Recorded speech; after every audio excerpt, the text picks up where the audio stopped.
1 जनवरी वाले 5 जल्लादों ने दिल्ली पुलिस की कलई खोल दी। दिल्ली पुलिस की नाकेबंदी के बीच में दिल्ली पुलिस की आंखों के सामने अंजलि को दुनिया की सबसे दर्दनाक मौत दे डाली। लेकिन वारदात के घंटों गुजर जाने के बाद भी दिल्ली पुलिस का पूरा महकमा लीपापोती में ही जुटा हुआ है।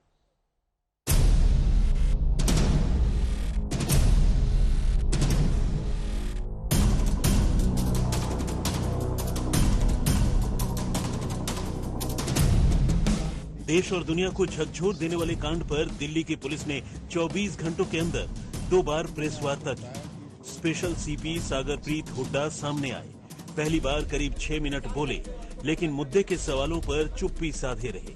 दूसरी बार सामने आए, करीब 93 सेकंड बोले और सवालों से सामना हुआ तो स्पेशल सीपी सागरप्रीत हुड्डा सवालों को पीठ दिखाकर भाग गए। सवाल जस का तस है कि आखिर 12 किलोमीटर तक पुलिस ने कार सवार 5 जल्लादों को वक्त रहते क्यों नहीं पकड़ा।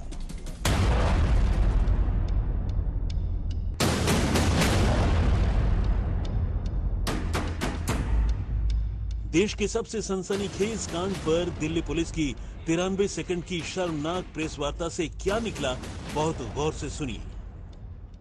सुल्तानपुरी की घटना में एक नया तथ्य हमारे सामने आया है, जिसके अनुसार एक जो इंसिडेंट हुआ था उस टाइम पर डिसीज्ड के साथ एक और लड़की थी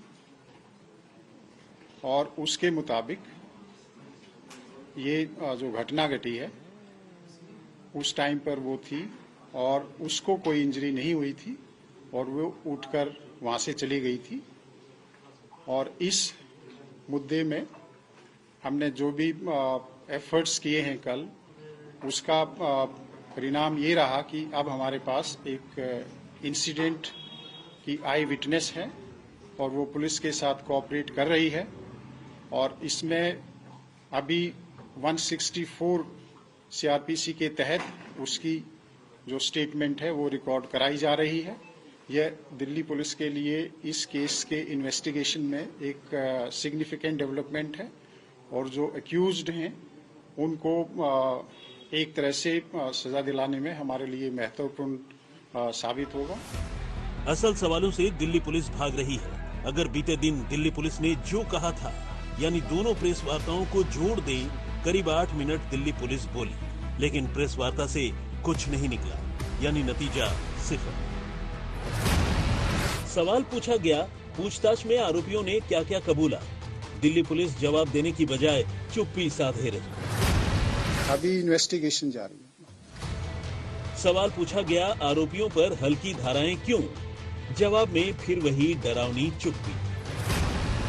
जो इन्वेस्टिगेशन है वो एक डायनेमिक प्रक्रिया है। उसमें जैसे जैसे हमारे पास एविडेंस आता जाएगा, कोई इलेक्ट्रॉनिक एविडेंस होगा या कोई आई विटनेस होगा, तो उसके आधार पर इन्वेस्टिगेशन आगे बढ़ेगा और जल्दी से जल्दी हम इसमें इन्वेस्टिगेशन कंप्लीट करेंगे।